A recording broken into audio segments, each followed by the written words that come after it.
Hello. Do you know, one of the things that this whole transformation journey from learning about TMS in 2022 and going through breast cancer in 2023 and everything that's come after, one of the things that I've really learned is important and is still a work in progress is learning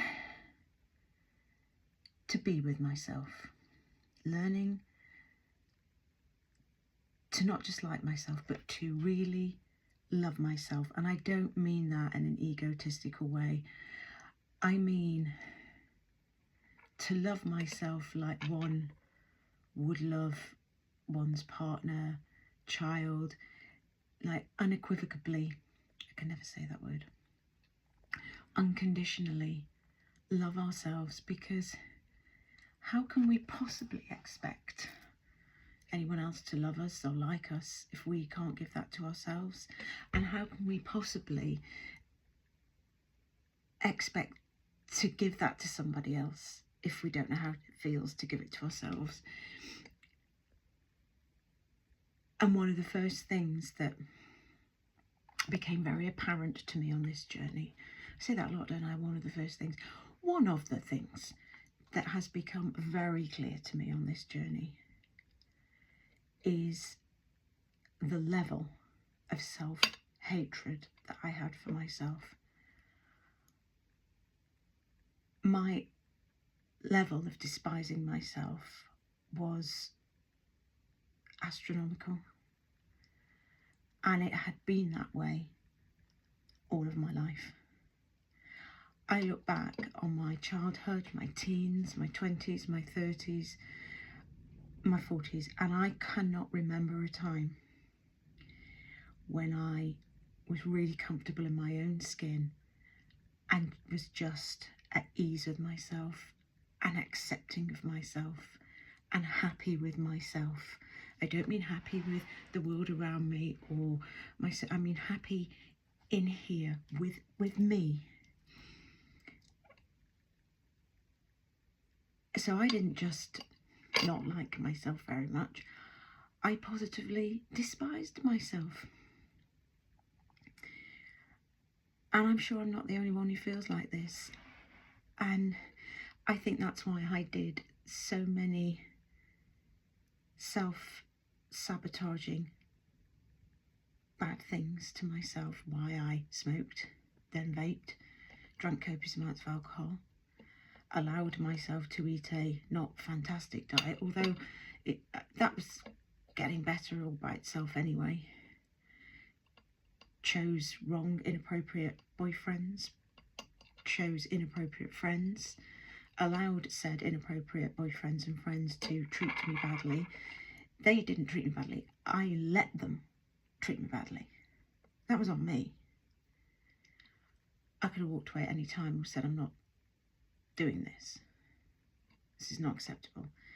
Didn't set any boundaries. I allowed myself to be bullied in certain work situations. I was bullied at school, not massively, but mildly. I overspent. I spent thousands on clothes I didn't need, things I didn't need. So I overspent. I was awful at saving money. And I did all of these things to numb myself, to distract myself, because I couldn't, because I didn't know. It wasn't that I wouldn't, because I didn't know. Couldn't look at myself and learn to love myself. I didn't know how to be in my own company happily. I didn't know how to do that. No one had taught me, no one had shown me. I had no role models who did it. I didn't know how to be comfortable in my own skin. Yeah, I didn't know how to be comfortable in my own skin. And that's what part of this journey has been, just learning to do that, spending time on my own with the work I've done on myself, the reading, the things I've listened to, the mind shifts, the thought processes, the things that I've changed, the fundamental. I mean, it's hard work. It's hard work managing your thoughts. It can be exhausting. It's hard work changing how you think about things, how you view the world, how you show up in the world. It's not just about going to the gym and exercising and eating a clean diet. It's what goes on up here. It's what goes on in here. And it's hard work. It's not easy. It's hard work forgiving people for how you've been wronged or slighted. It's hard work forgiving yourself. And it's hard work being with yourself. And it's a work in progress.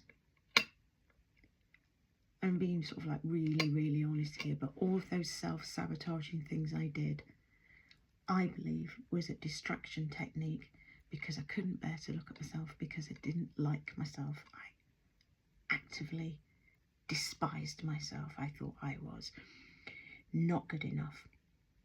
I thought I was ugly. I thought I was overweight. I thought I was stupid. I thought I was weak. I thought I was a coward because every time I was bullied, I never stood up for myself.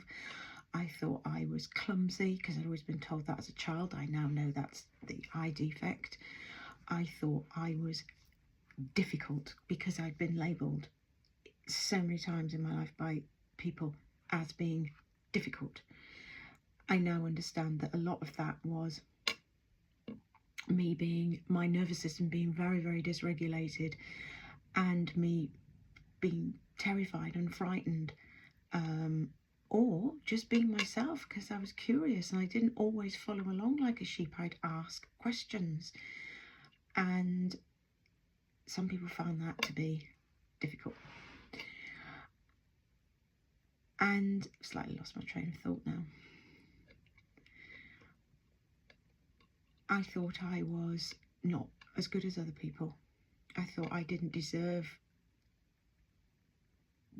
things that other people had.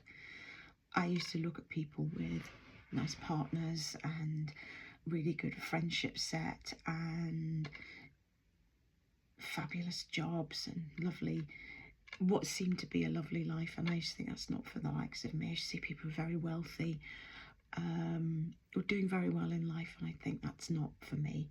I don't know where this came from. I don't think I need to explore where this came from, but it's not true. But it takes, I mean, if I've had this for 40 odd years, it's not going to disappear in 2 years. But I am, if this is a spectrum and I was like there, I'm now here. I've moved phenomenally, but it's a work in progress. And why I'm banging on about this is for a few reasons. One is that's one of the reasons I do these videos, to get comfortable with looking at myself and seeing myself and putting myself out there. And secondly, and I've lost my train of thought again. Oh dear, and I don't even drink alcohol anymore. But one of the things was, since cancer, and since in 2023, and since I stopped drinking alcohol in November of the same year,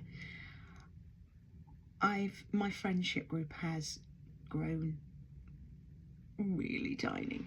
I've lost friends and acquaintances. The invitations have dried up.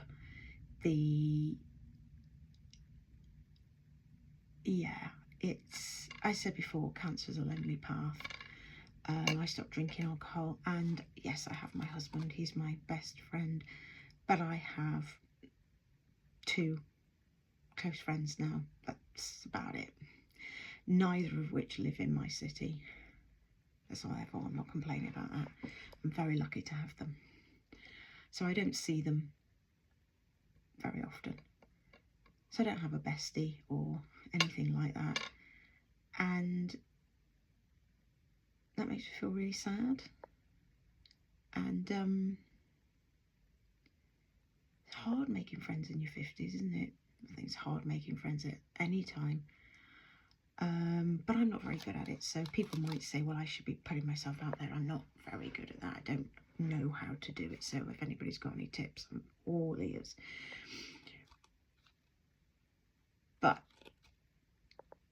I chose to see this, friendships, acquaintances disappearing, stepping back, and me spending more and more time on my own. I chose to see it as an opportunity for me to get comfortable with myself, to learn to love myself. And I think the universe created that space for me, that void for me to be able to do that, to have this journey of, I have to spend time with myself, I have to learn to understand myself, to get to know myself like I would a friend, invest in myself, treat myself kindly, say kind things to myself, think loving thoughts about myself. And as I keep reiterating, this is not about being egotistical, oh look at me, I'm lovely. It's not that. This is about self-acceptance, self-love in that respect, because how could we possibly give that to anybody else if we can't give it to ourselves? I've already said that. And I've really worked hard on this, and it's not easy, but it is very rewarding.